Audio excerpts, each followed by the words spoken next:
And now, Gimmick Infringement.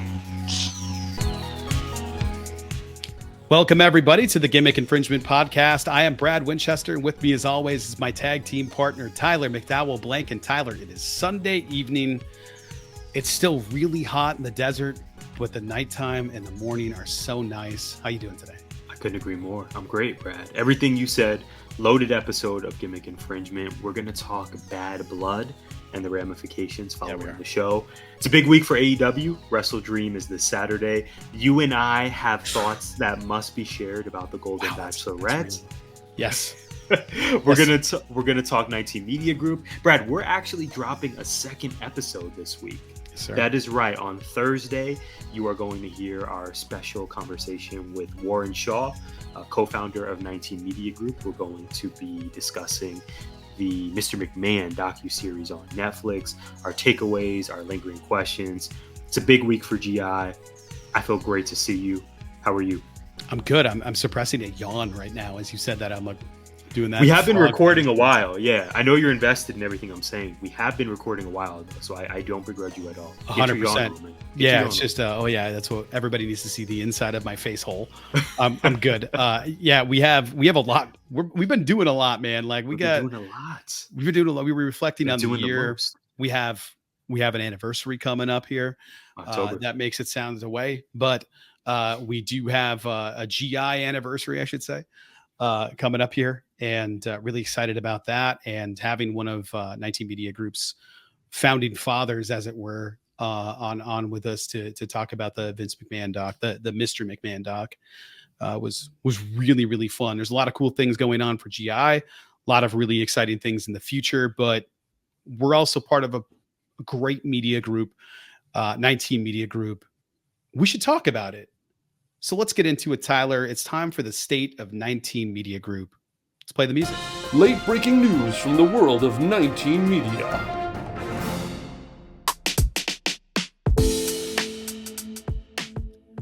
Okay, Tyler, Mo, and Mike are on fire at Hidden Gems Football, releasing new weekly episodes ahead of the NFL action. Mike also released a new episode of The Salty Thoughts of Mike Steff, discussing New York Knicks and Mayor Eric Adams. Oof. Follow them at Mike Steffens _ and at A Power Mojo. It's a must, no doubt. Speaking of content that you must check out because it is that excellent, Cal and the aforementioned Warren welcomed Robert Steinfeld to the Baseline NBA podcast. They discussed Steinfeld's career in sports broadcasting and learned about his new book. You can follow them at NBA Baseline. Desmond of Hip to the Games dropped 2 new episodes. He breaks down his latest song, One on One, and Kemba Walker, which I just found out about today, which I'm really excited about. You can follow the show at Hip to the Games. Yeah, he's great. Warren also hosts dope interviews, welcoming guests from Hollywood, the Hardwood, and more. Check this out, Brad. In his latest episode, he sits with Stephen Clark of Golden Crust Restaurants. We're talking food on Dope Interviews. Such a versatile show.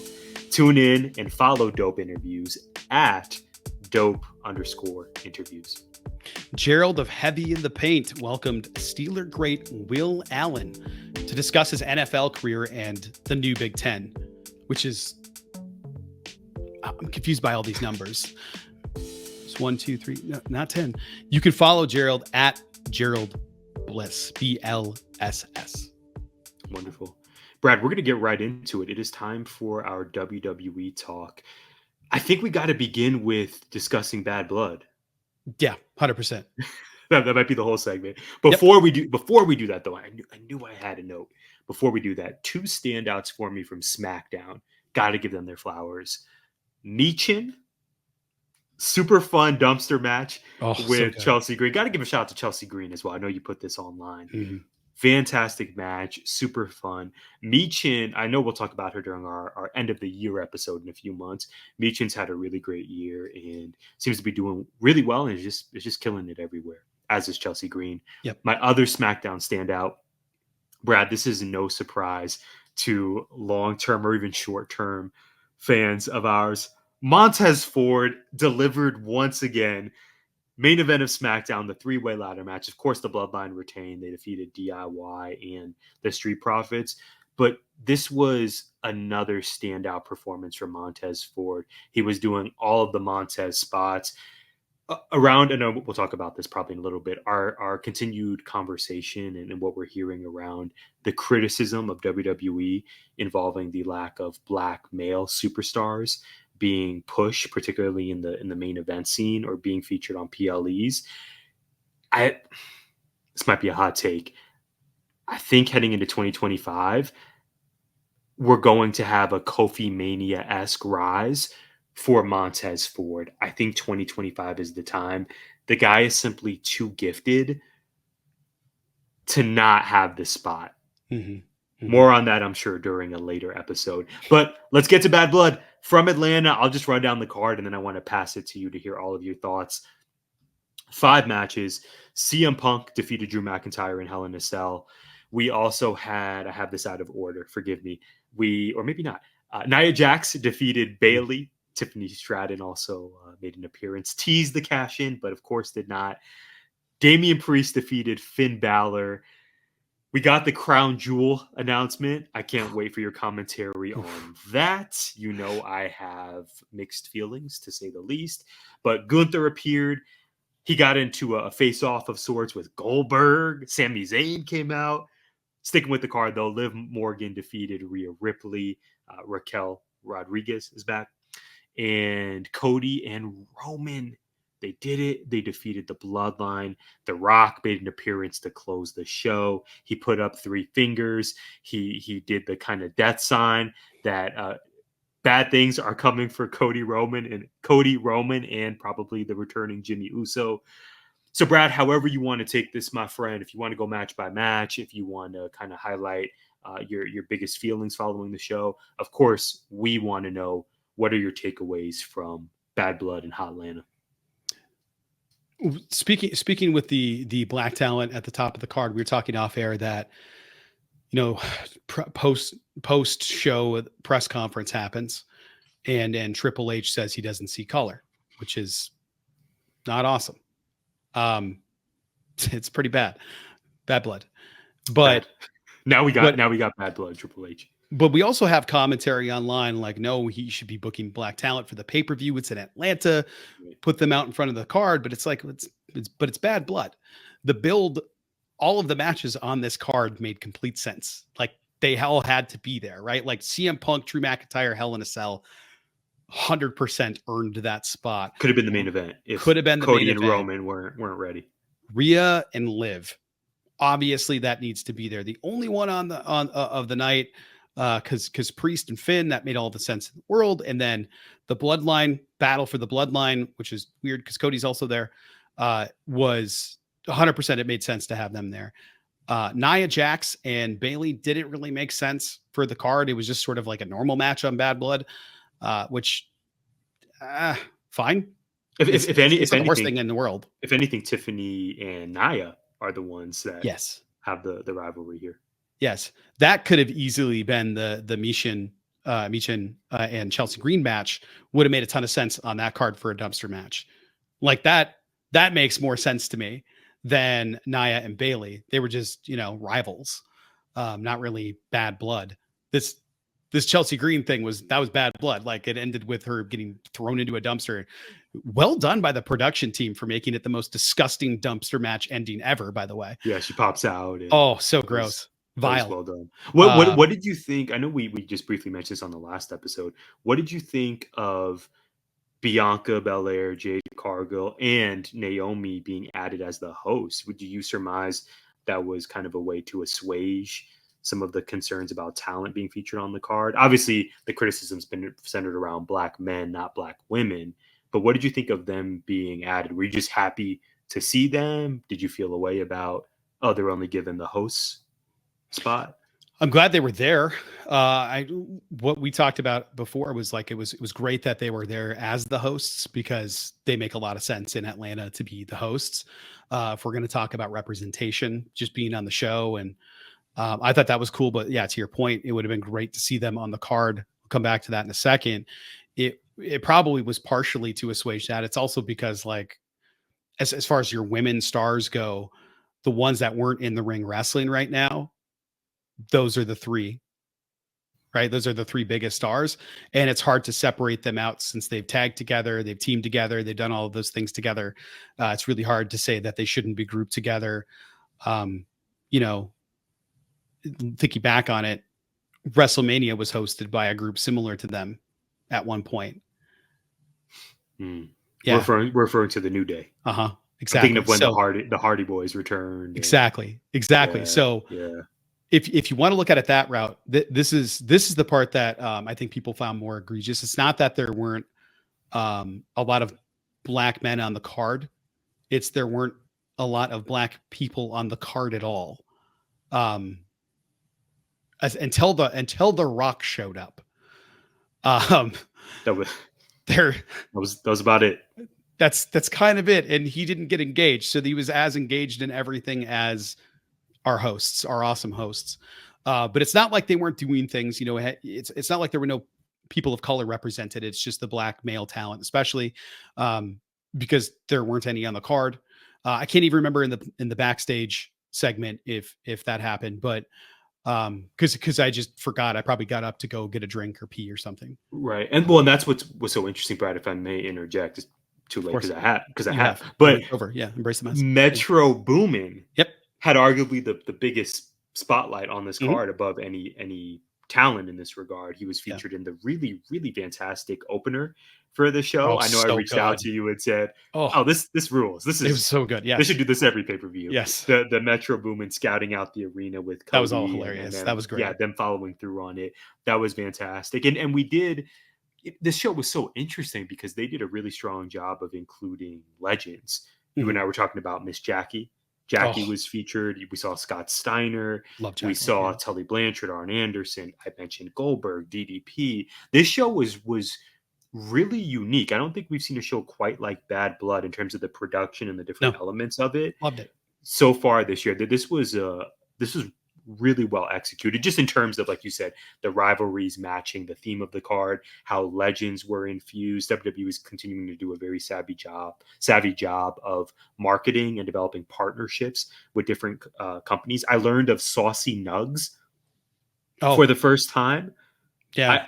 I don't know where I've been, but that's a thing. So WWE, that's been a thing. Yeah, I like that Bad Blood felt very unique to me. I haven't seen a WWE show quite like this in 2024. I really enjoyed the well, when you got to make a point, you got to hit the mic clearly for emphasis. 100%. Like you just got to, as every once in a while, you got to nail it and let people know. This card was different though, was it not? Yeah, it felt a lot different. If this one felt like it mattered more than a lot of the cards outside of the main event. It felt like all of the matches mattered. They weren't like, I love WrestleMania. Everybody loves WrestleMania, but it's about the spectacle and it's about the show itself more often than everything but the main event. The main event is always like, oh, this is why we have these moments for WrestleMania, because this main event matters. It's Cody Roman. It's before that it's Sami Zayn, and you've got all these different elements. The tag matches happen, and they're culminating the story. And then also you have these other matches on the card that are there so people can have their time and get their moment. And I think that's great from a talent perspective.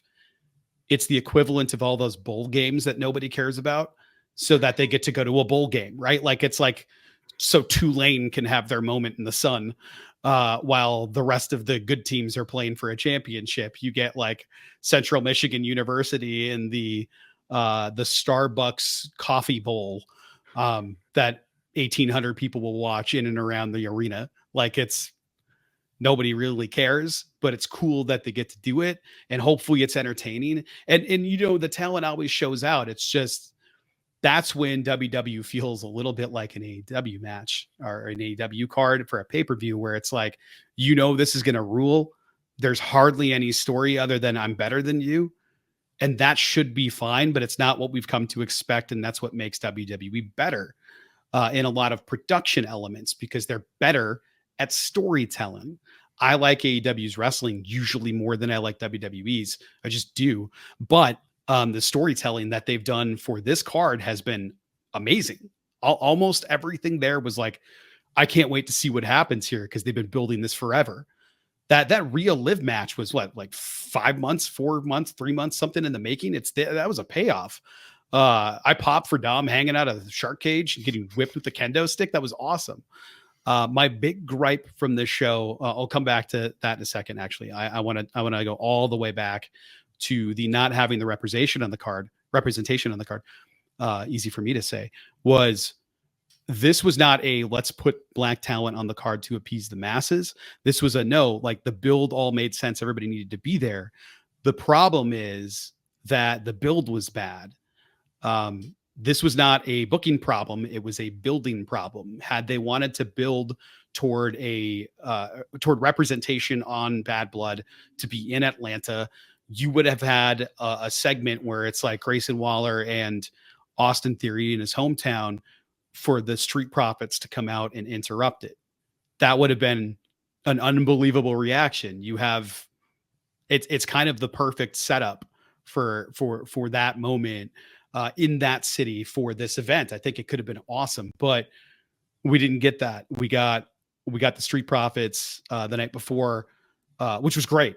No, not taking away from what they were able to do. I just wish it would have been in a better spot where people were like, no, just inherently pay-per-views are more important. They just are. Right. And the location played such a critical role in this conversation. And in my estimation, a lot of the discourse online that was really coming for Triple H's neck, it's in Atlanta, right? A city that's associated with being a black mecca. Brad, it's not Nantucket.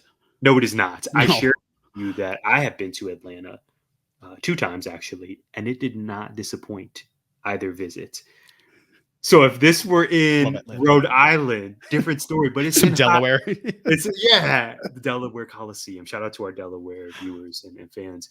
It was in hot land, and I just wonder.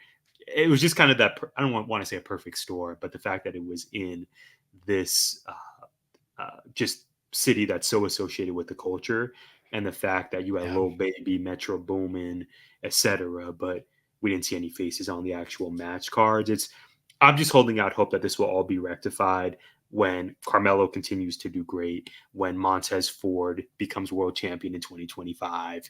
And we know when Obafemi gets to the main roster, he's hopefully going to decimate Cody and become world champ. But that's also an element of this discourse is in NXT, it's polar opposite, right? We didn't even talk about this. NXT had their CW debut. Who was in the main event? Who became champ again? Trick Williams.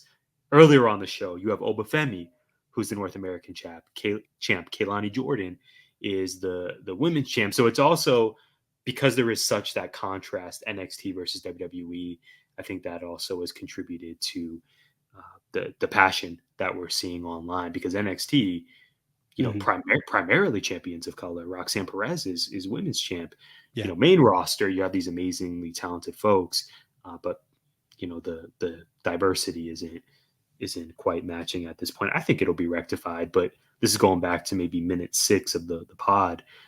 Triple H saying, "I don't see color." It's like, dog, like this. No. I think it's so complicated and so nuanced, because on the one hand, it's like, all right, we want representation, but representation of what? So is it our primary viewing base? Because I imagine that because of where wrestling came from, you still have a huge viewing base that is primarily white. So representation for your viewing base might look different than actual representation. Or is it representation of unscripted sports? Because this is scripted sport, but unscripted sports, they look pretty black. Unless you're looking at hockey or other sports nobody cares about. Like, that's, I'm sorry. Like, I'm not like, I know tennis is really impressive. Can I interest you in the American lacrosse? Actually, I like lacrosse. Association. Lacrosse is a lot of fun to watch. I'm not going to throw shade at that, but also nobody cares. Those uniforms, the pads, the helmets, that all look so dope.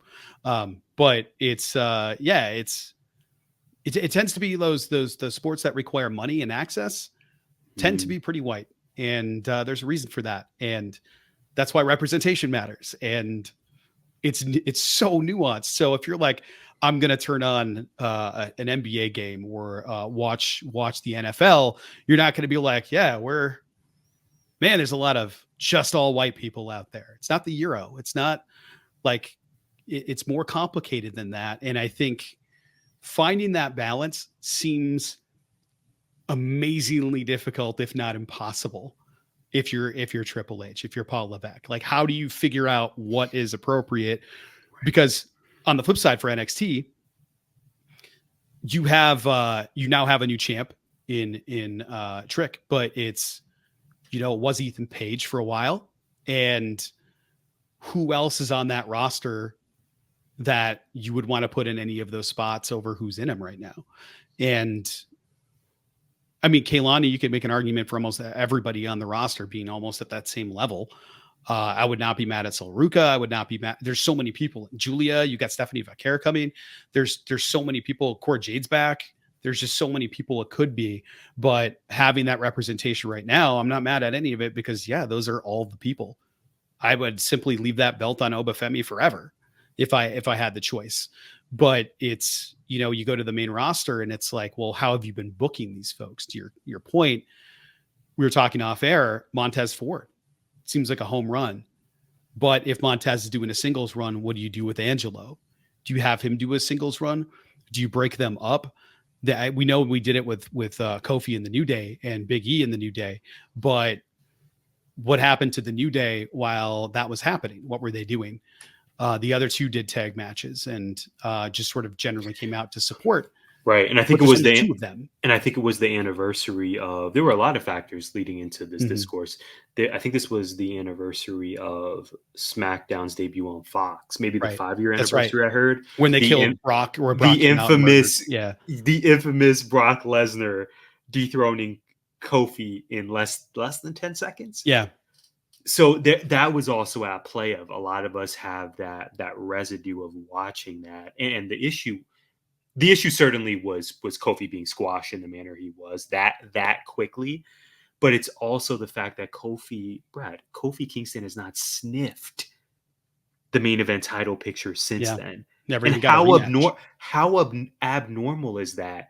Someone who becomes world champion at WrestleMania, holds the gold for many months, moves merch, drops it, and then never to declare on air that he wants it back ever again. That's, funny enough, we didn't talk about that before our recording, but I also believe that plays a pivotal role in the continued discussion. Is a lot of us just haven't gotten over that, and I don't think we should, because it's wild that Kofi hasn't been positioned to be in that picture anymore, when this is clearly a future, first ballot Hall of Famer for you, 1/3 of arguably, if not the most successful, faction that you've had in your company of this generation. Yeah, you can look at it like he has become, in recent years, the equivalent of what Ricochet was. He gets his spot in the Rumble, and then after that, he sort of does things. That's it. He's not striving for titles, or he's just there doing spots, and he's just here. It's really unfortunate, but I also feel like this split. I was saying earlier, before we started recording, the trouble within the New Day with Woods and Kofi either has to be building to a Big E return, which seems very unlikely, or it's Kofi's 43. I don't know if he wants to keep going. I have no idea. It feels a little bit like what happened with APA when they started growing a little bit distant and separating, where Bradshaw just kind of turned a little bit, or turns back on Farouk. Didn't really turn on him, just sort of like bailed and had differences. But that was a way to write off Ron Simmons so that he can go retire. Maybe that's what's happening there. But it just seems kind of bad. I did, to that point though, during the show, the booking and all that stuff, we did get the Xavier Woods kind of ads for the gaming stuff that he's doing. So he was throughout the show too. So there's just a lot of things going on that maybe people have blinders on. I think the critical part needs to be the build. The most critical part needs to be what he said at the press conference.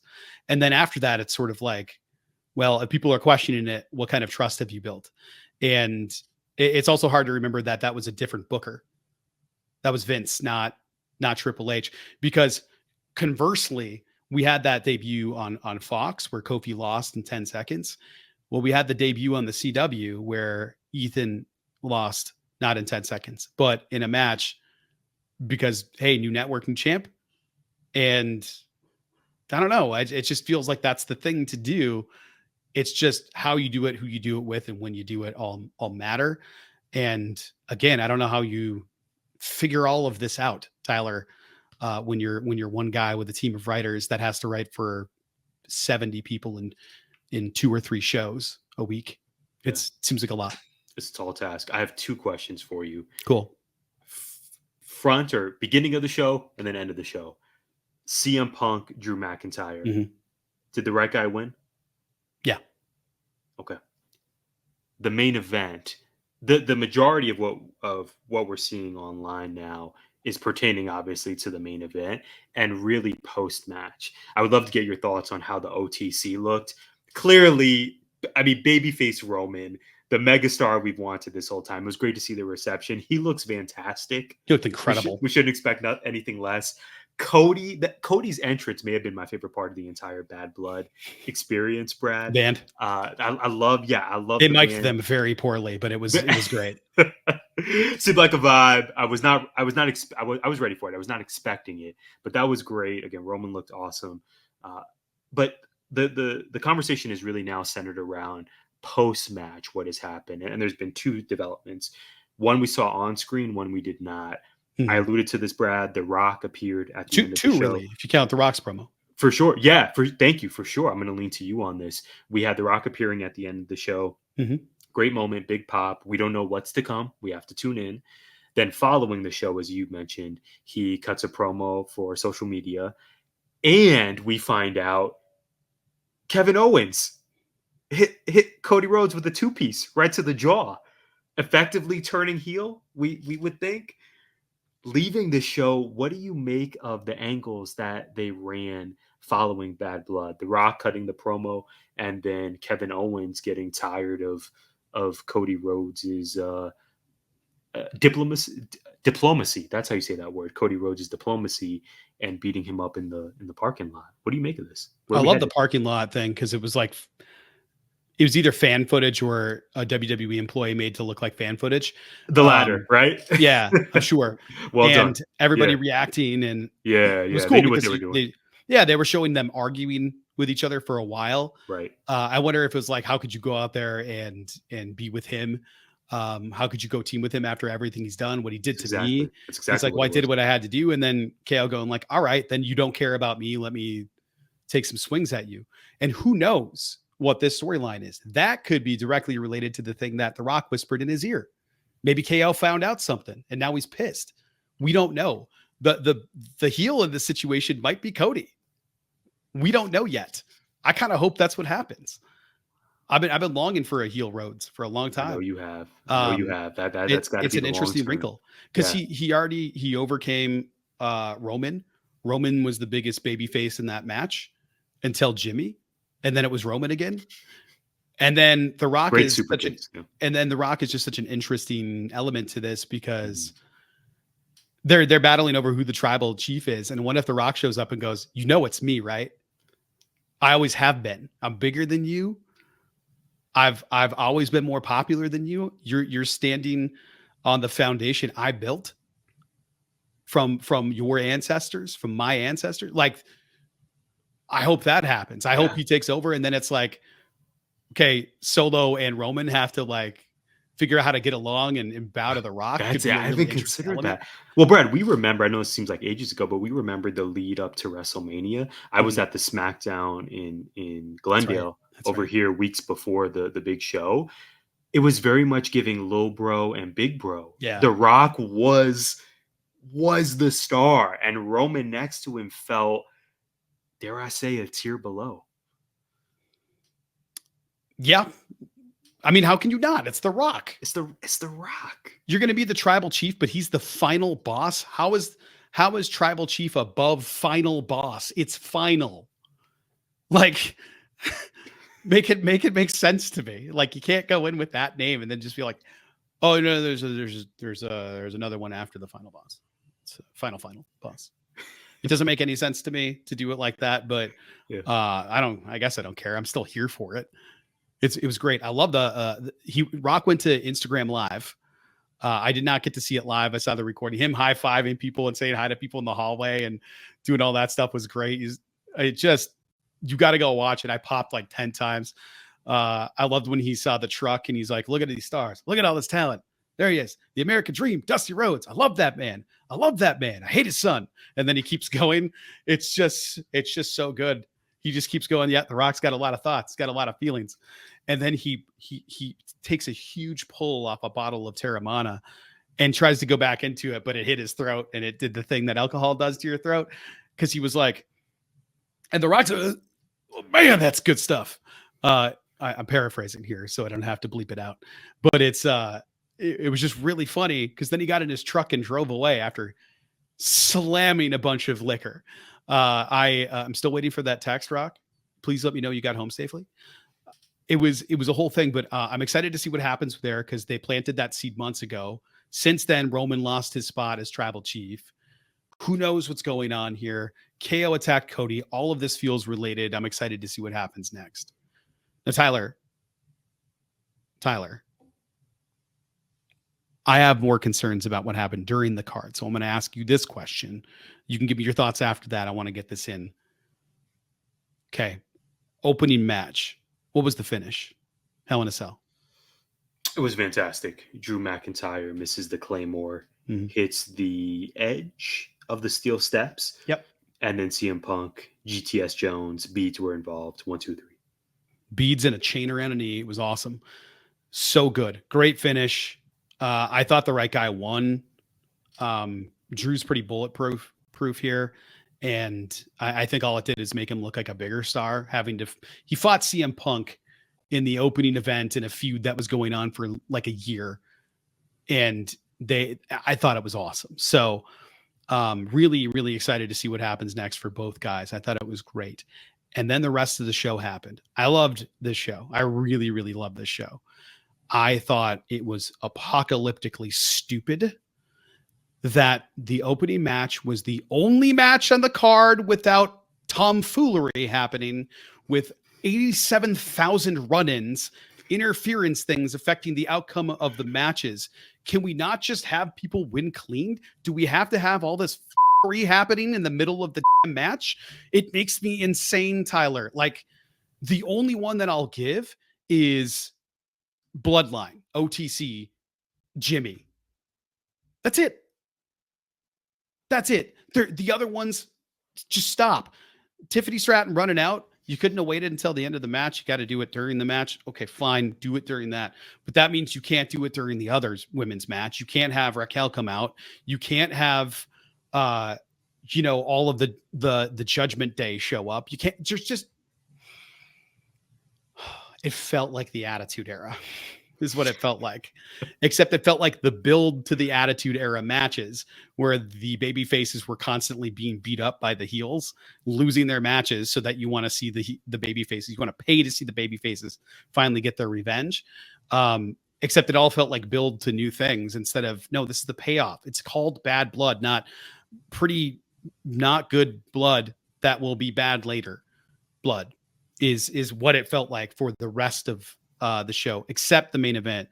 I felt like it was bookended by two really good matches that the interference made sense in that last match more than any of the other matches. The rest of the matches felt like just let them finish the match.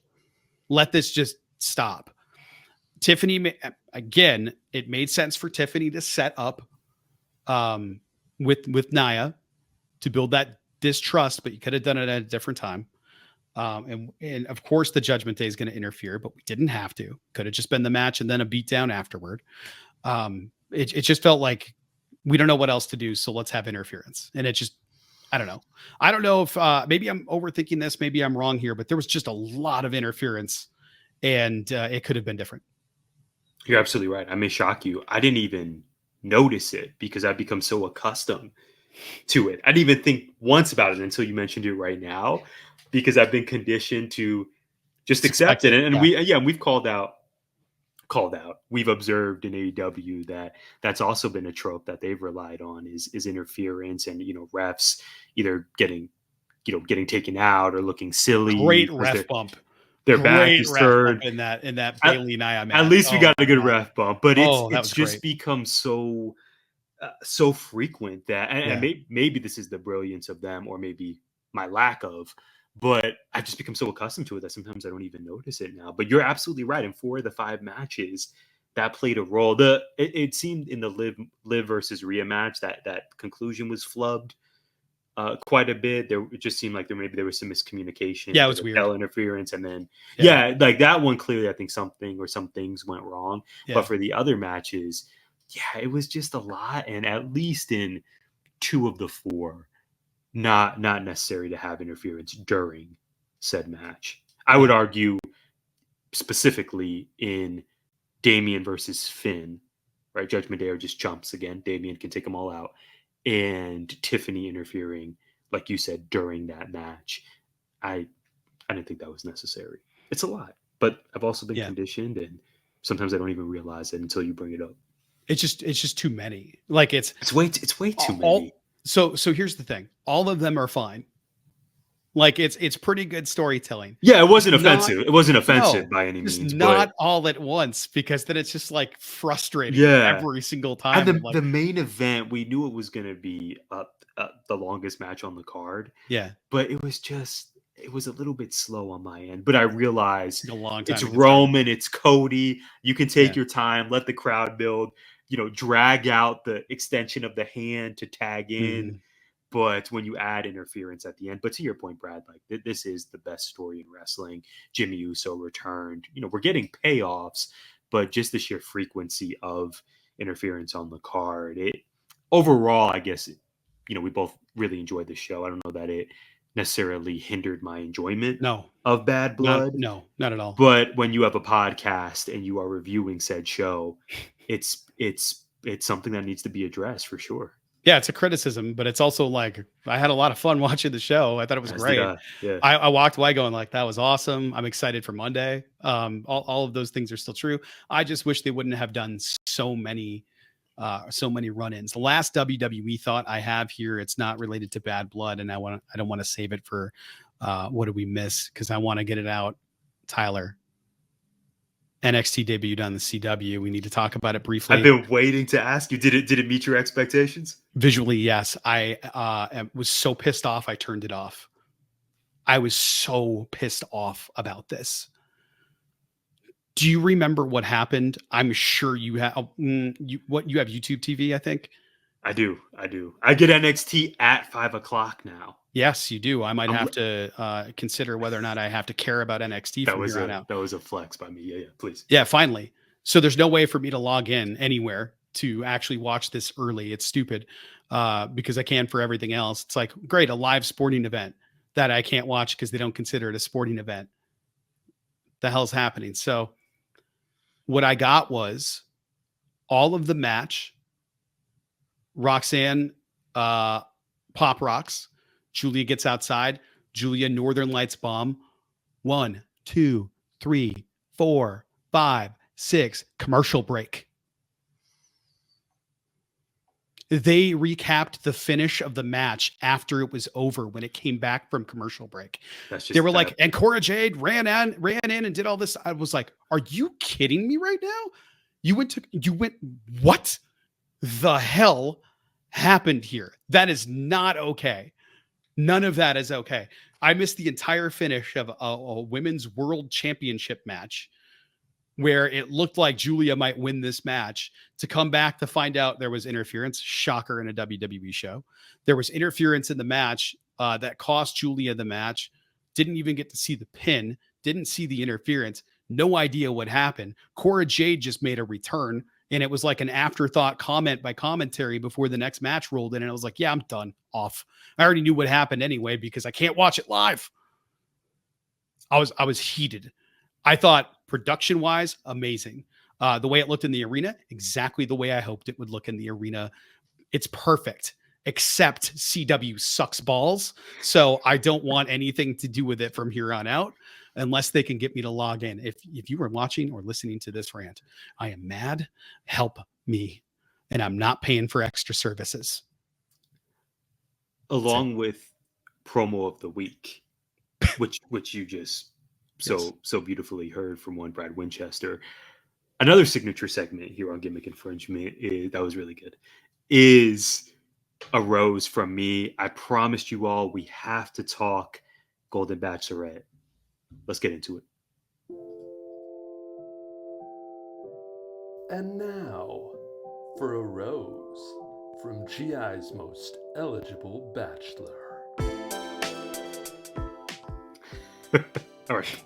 I tried to transition. That promo was fire, and we did not have that on the agenda. No, we did not. But you brought it. I will try to do the same here with my notes from this week in Batch Nation.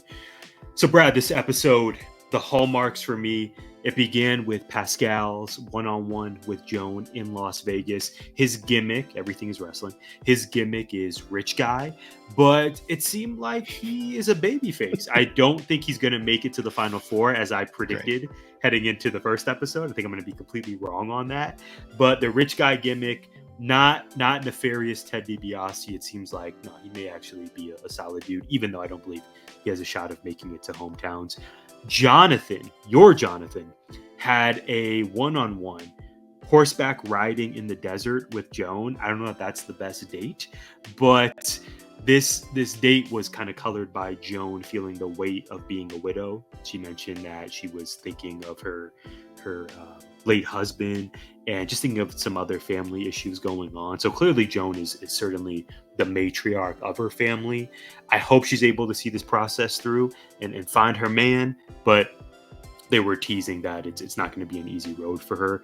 A few other notes for you, my friend. Football reference now. We are a versatile show.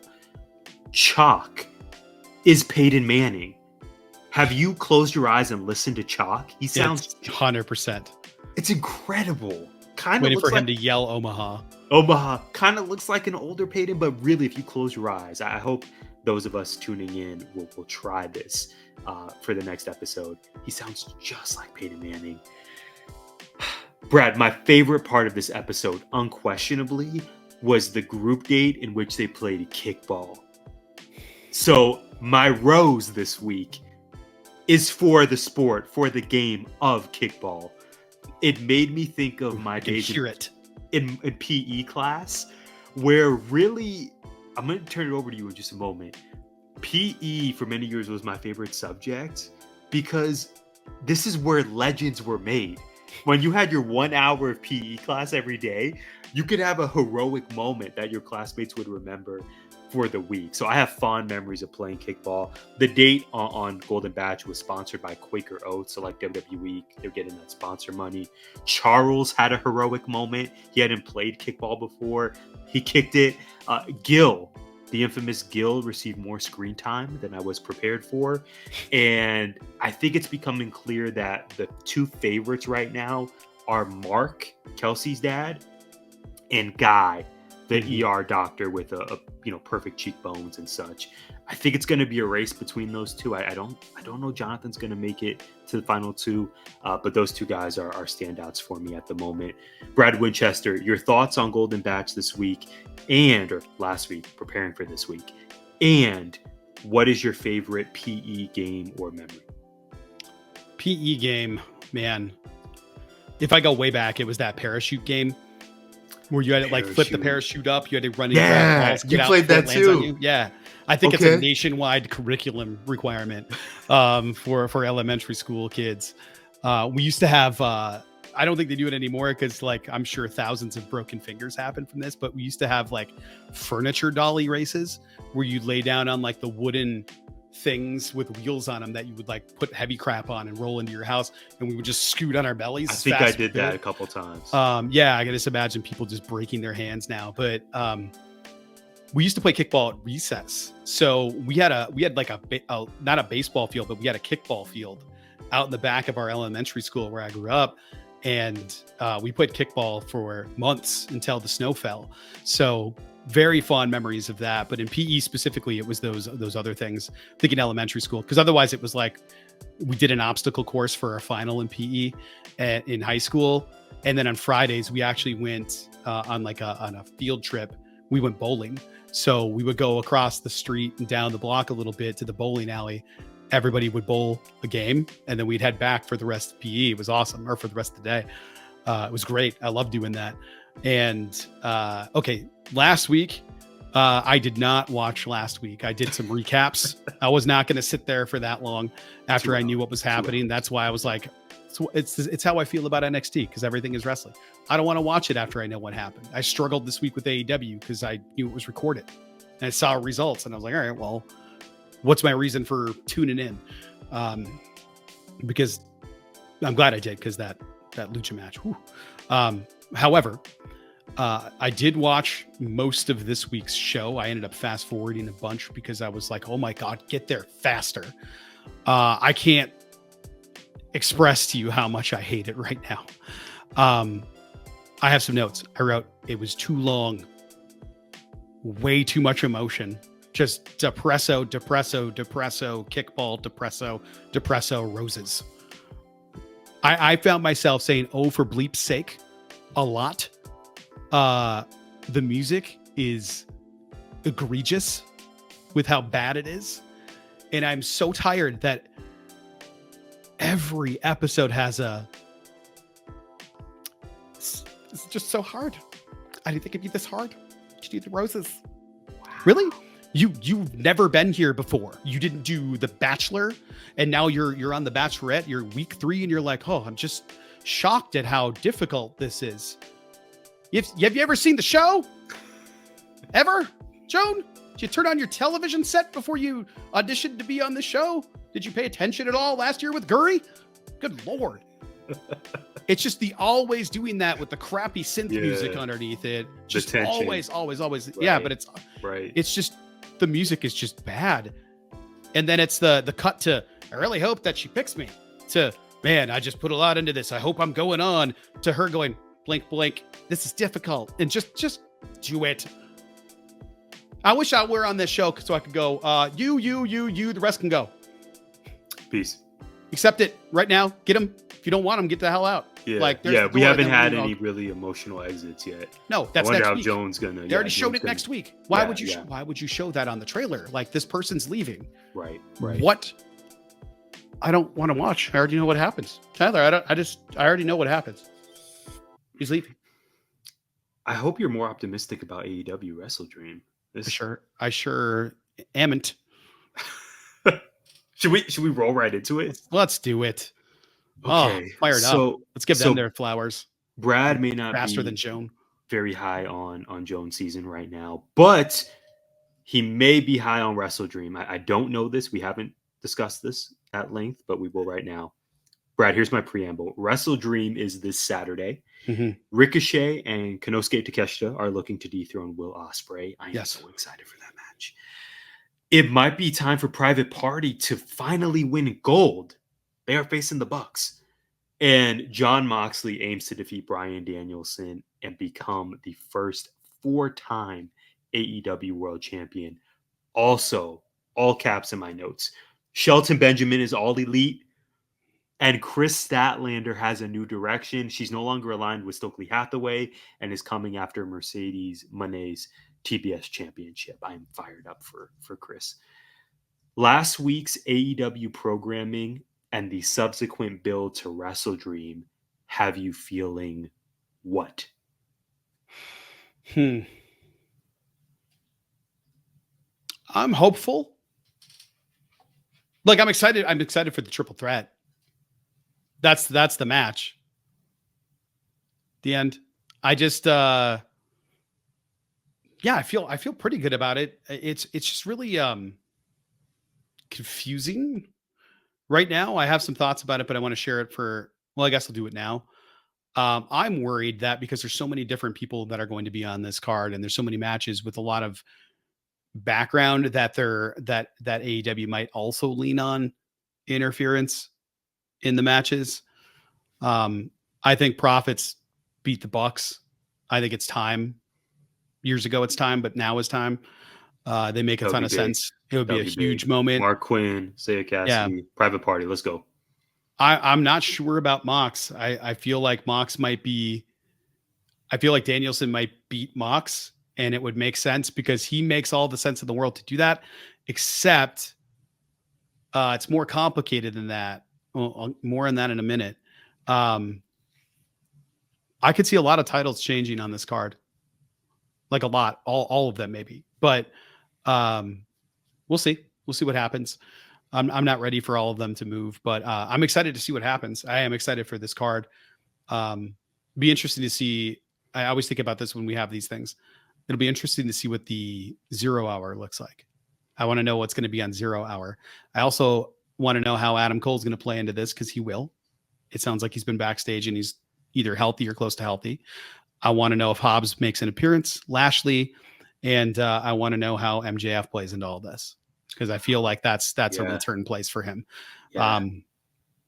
Let's see what happens. I'm still holding out how Ricky's going to show up, and I doubt it, but I hope he does.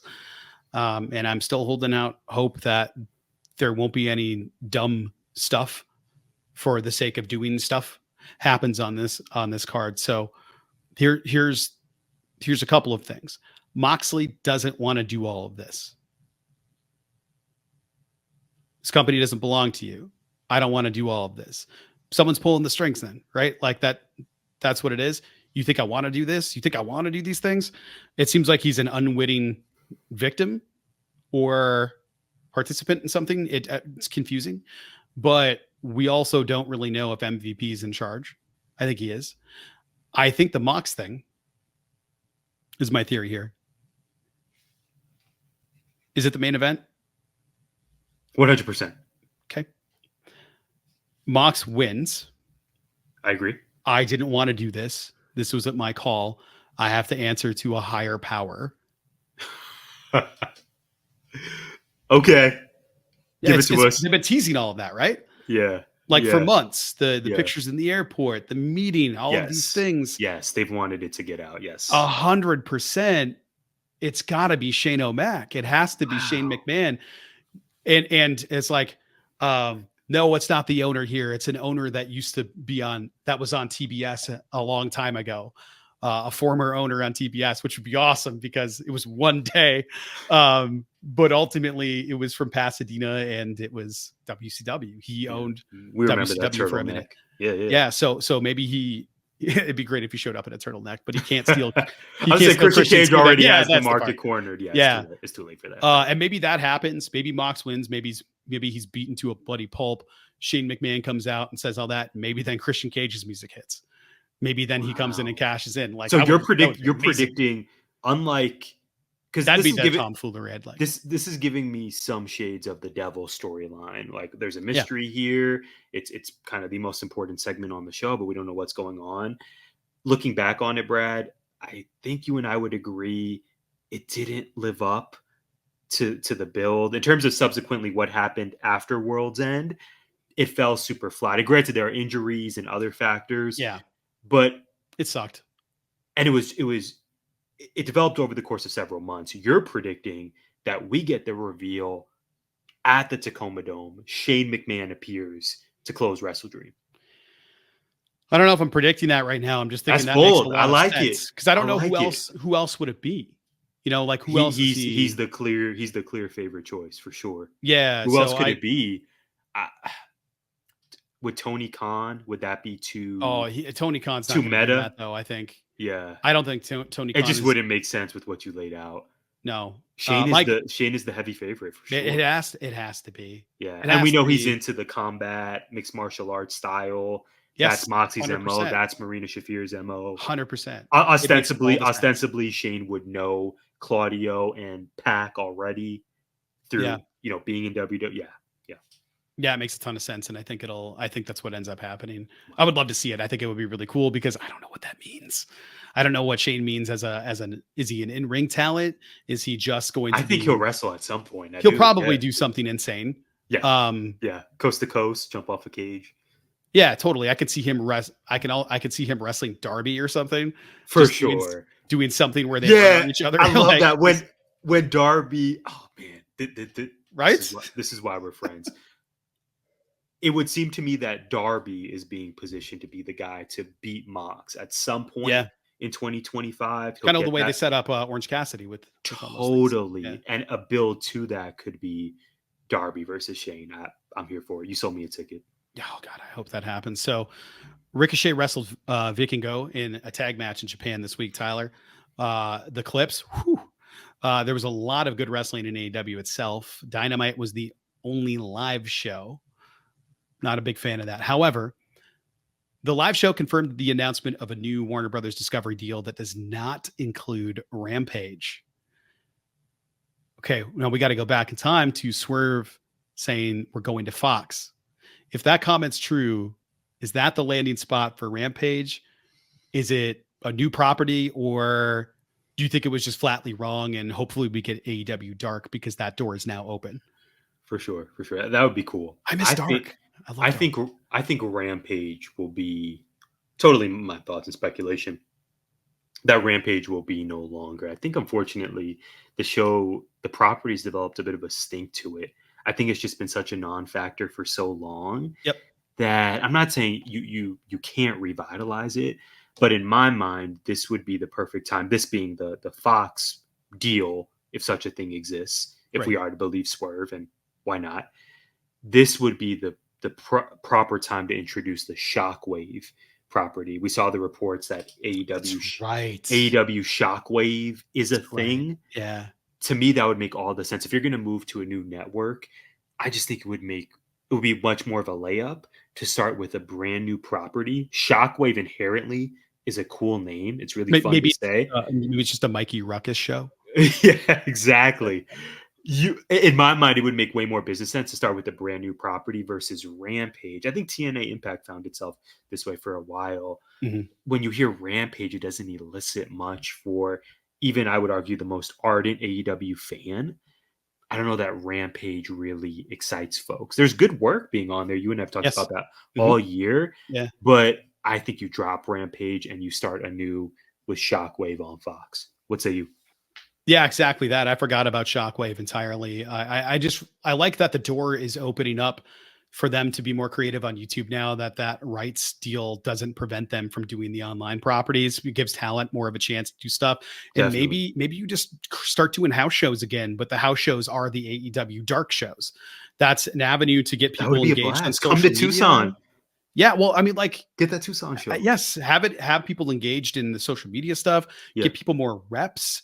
The complaints of people not wrestling enough, and that's why they become injured. It's just the talent contracts look a lot like, from what I understand, a lot like what WCW's did. So people have certain amount of dates they can work, which means we're not going to get the main event talent on those dark cards or those house show cards necessarily, unless that's part of the talent contract, or if they sign separate deals for just those house shows. I don't know, but it's, it gives people an opportunity. Maybe we get El Infinito back in the ring at some point. Throwback to that was legendary. Or what was Cody's gimmick was it with Fuego? Yeah, it was with Fuego, right? Yeah, I can't remember what he was going by. Allegedly, deep cut. That wasn't even that long ago. Yeah. No, it was years ago now. It was like 21, 22, which is a long time which ago. Yeah, and 3 years ago parlance, that's like feels decades ago. Yes, that was a different generation. I do not remember his name, but I do remember this happening. But it was awesome. It was a lot of fun. It was a creative outlet for them to do something different. And I like them having that freedom. And I like seeing talent that I wouldn't normally see, because I don't want to pay for ROH because I see it every week on AEW. Yeah, we got because an entire segment for the 5th anniversary of Dynamite made sense for Jericho to be in it. I'm not gonna bash the learning tree segment itself. It's just to set up a match for the ROH title on AEW Dynamite. It's just so stupid. Right. It's confusing. Stop it. Like, and if anything, man, if you're selling me on an ROH World Championship match, the build is getting time on Dynamite. We're going to see it on the WrestleDream card. You mentioned 0 Hour. I know as of this recording, we have Atlantis Jr. versus Brian Cage set for 0 Hour for an ROH title. But I get Chris. We've talked about Chris Jericho many times throughout this year. I have my Montez Ford agenda, Brad. I am also pushing the Big Bill agenda. Give us Big Bill versus Mark Briscoe for the ROH World Championship. It's such a no-brainer. That the dude is over. Ready. Yes. Been ready. Yes. But this segment, if it was big, if this were to crown Big Bill, if you're telling me, Brad, at WrestleDream, we're going to crown Private Party, we're going to crown Big Bill, this may be a contention for my AEW show of the year. Yeah. But it was building Jericho versus Briscoe. I don't think Jericho is going to become the new Ebe. I think this is just a way to get Jericho on the card. Mark Briscoe's always over. I agree with you that using precious time on Dynamite for an ROH championship, it just continues to be one of my least favorite booking aspects of AEW TV. Me too. And it's especially egregious for the anniversary of an AEW show, the most important show that they have. Why are we building a title that's not on, like it's not ROH's 5th anniversary. It's AEW Dynamite's. So let's build Dynamite with Dynamite talent. Chris Jericho is Dynamite talent. It's great. Yeah. Mark Briscoe was Dynamite talent. Now he's ROH champion Mark Briscoe. It's very weird to me. I don't love it. Tyler, what did we miss? I have one item. Today, as we're releasing this episode on Monday, October 7th, it's a very important day, Brad. It is the final opportunity to register to vote in Arizona. I encourage our audience, if they're not already registered, to visit servicearizona.com to get started. Great shout. Great shout. Marana High School, still undefeated in football, both women's and men's football. It's amazing seeing the flag football team. Best sports story in Arizona, in my opinion. The flag football team has simply never lost ever since its inception. It's only a 2-year-old program, but they've never lost. It's kind of incredible. And not enough people are talking about it. Shout out to Coach Stu, the undefeated men's football team, winning by a lot all the time is crazy. It's really cool to be a part of and see. I think they won like 47 or 48-0 this week or something insane. Sunnyside, yeah. Yeah, it was like 28-0 at halftime or 27-0. They missed the 2-point conversion. Just incredible. I also wrote down these things. Triple H doesn't see color. AJ has a foot injury, so hopefully he gets well soon. I saw it was some sort of ligament sprain with an MRI to follow. So hopefully he's not out too long. It's just really unfortunate timing, coming back and immediately getting hurt. Give me Chelsea Green NXT vibes. Sammy, we didn't get to talk about this. Sami Zayn is gonna face Gunther. What's the next pay-per-view? Crown Jewel. I'm a little afraid for Gunther's run, Tyler. Sammy beat him for the IC belt. I don't see why he can't beat him for this belt. Given his history, it would make a lot of sense to send Sammy into Saudi Arabia as champion to win that really god-awful looking belt. And then bring it stateside, have a short run, and then lose. Because he's always wanted to win it. And he said in that interview when they were talking about Sammy, I don't know if you remember that from like a year or two ago now, when they were just talking about him. It was after the Montreal "I'm a babyface now" thing. He said he's always wanted to win the belt. He just wants to hold it. It can be for a day, whatever. I just, before I retire and hang it up, I'd love to be champion. Obviously he's not the face, but like he should be. I would love to see that. I think that would make, timing wise, Gunther's bulletproof. Like there could be some interference or something. Maybe Goldberg shows up ringside. Sammy Haluva kicks his face off because you know how over Goldberg is in Saudi Arabia. So like it would make sense to pay the man to show up, not wrestle. Maybe they spear him out of his shoes. Sammy wins 1, 2, 3 on Monday or something. Goldberg goes ringside to protect. I don't know what's going to happen there, but that one makes sense to me. Do I want to see it happen? Not really. I'm not ready for Gunther's run to be over, but we know we're going to get like 10 more of those. So I don't really care. If he loses, we're not going to get 10 Sammy runs. So it would make sense for Sammy to win this week. It'd be a reason to tune in. They've been really hyping it up and building it up so much so that they gave it a segment on the pay-per-view. So I feel like maybe that's the crown jewel reveal at the pay-per-view. Sammy reveal with Gunther and then talking about the match that's coming up. And then Gunther saying, "I'm not afraid, I'm not going to lose," and all that stuff. I think this might be the time, man. Wow. Giving us a lot to think about, Brad. You brought it today, my friend. Oh, It's all the caffeine. And credit to you. Credit and to drugs. The caffeine. Yeah. Okay. Well, please remember, everyone. Well, first, we hope you enjoyed this episode. Thank you for being with us. And please remember, 2 episodes of Gimmick Infringement this week. On Thursday, we encourage you to check out our Mr. McMahon docu-series recap. It's with good stuff. It's really 19 Zone Warren Shaw. I couldn't agree more. You can follow us at GIPod19 for exclusive show updates and more. Once again, we thank you so much for being here, and we'll see you next week. Gimmick Infringement is a part of 19 Media Group. You can listen to us on Apple, Spotify, iHeartRadio, or wherever you find podcasts. You can also find us on YouTube via the 19 Media Group channel. Please like, subscribe, comment, and share.